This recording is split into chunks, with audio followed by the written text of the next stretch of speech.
Shalom, selamat pagi kepada kita semuanya. Salam jumpa dalam acara Renungan Singkat Jemaat Yosodipuro. Saya percaya kita semuanya dalam keadaan baik oleh karena Tuhan selalu menjaga dan melindungi kita. Saat ini saya akan membawakan renungan singkat yang berjudul Jangan Menjadi Batu Sandungan. Tapi sebelumnya, mari kita mengundang Roh Kudus untuk kita berdoa. Bapa kami yang di sorga, Bapa yang mulia penuh kasih, saat ini kami siap untuk mendengarkan akan firman-Mu. Bersabdalah Engkau kepada kami, biarlah kuasa Roh Kudus-Mu akan menguasai hati dan pikiran kami, terlebih kepada hamba-Mu ini yang akan membagikan firman-Mu. Biarlah kuasa-Mu yang berlaku ya Tuhan, dan nama-Mu selalu yang ditinggikan dan dimuliakan. Terpujilah Engkau ya Tuhan. Di dalam nama Yesus kami berdoa dan mengucap syukur selalu. Amin. Dalam hidup seringkali kita menjadi batu sandungan. Tanpa kita sadari, baik itu melalui perbuatan maupun perkataan kita.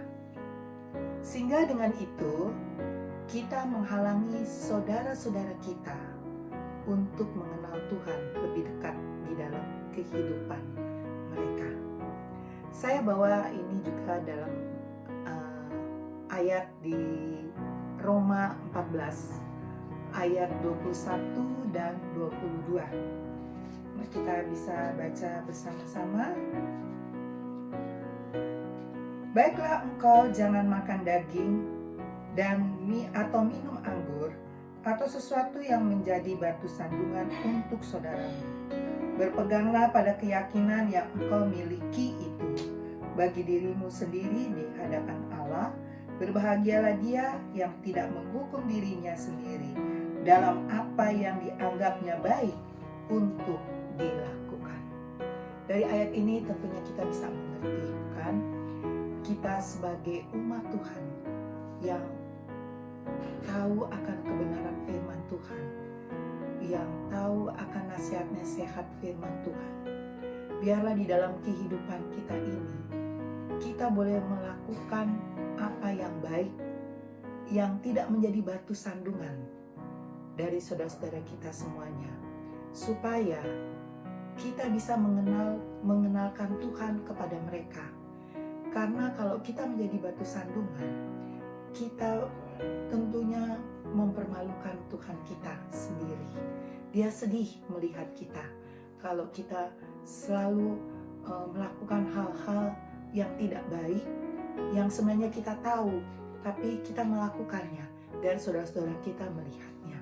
Bagaimana kita mau melawat mereka kalau diri kita sendiri kita sudah menunjukkan hal yang tidak baik, padahal kita tahu itu harus kita lakukan yang baik di dalam hidup ini. Contoh saya bisa berikan ilustrasi supaya kita bisa mengerti, yaitu mengenai Mahatma Gandhi. Kita tahu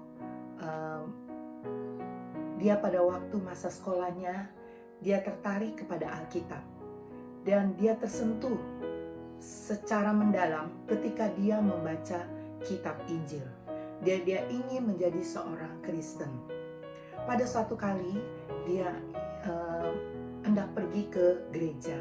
Dia hendak berbakti, dia hendak menemukan pendeta untuk supaya dia boleh diajarkan mengenai jalan keselamatan, yaitu doktrin-doktrin kekristenan. Tapi sangat disayangkan pada saat dia hendak memasuk gereja, dia dijegat oleh para penerima tamu dan mereka tidak menerima dia karena mereka berpikir dia adalah agama Hindu dan mereka melarang untuk dia masuk ke dalam gereja.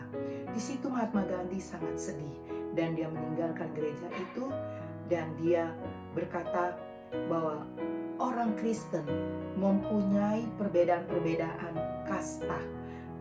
Lebih baik dia tetap menjadi orang Hindu saja. Sayang sekali ya, Bapak Ibu, saudara-saudaraku yang kekasih dalam Tuhan. Orang yang ingin dekat kepada Tuhan karena perkataan kita, karena perbuatan kita, akhirnya dia jadi jauh. Tuhan sangat sedih melihat keadaan seperti ini. Itu sebabnya marilah kita boleh selalu menjadi contoh yang baik di dalam kehidupan kita, mengenalkan Tuhan di dalam kehidupan kita melalui perkataan, perbuatan kita, bahkan sikap kita. Dan di sini juga saya bisa membawakan ayat yang bisa menguatkan kita, yaitu di dalam Matius 5 ayat 16. Matius 5 ayat 16. Bunyinya sebagai berikut. Demikianlah hendaknya terangmu bercahaya di depan orang, supaya mereka melihat perbuatanmu yang baik dan memuliakan Bapamu yang di surga. Jadi, biarlah kita harus berhati-hati dan mengontrol setiap perkataan dan tindakan perbuatan kita, sehingga senantiasa membangun iman orang lain untuk makin sungguh-sungguh hidup di dalam Kristus, dan kita semua boleh menjadi terang dan orang boleh mengenal Tuhan lebih dekat, nama Tuhan ditinggikan dan dimuliakan. Kiranya Tuhan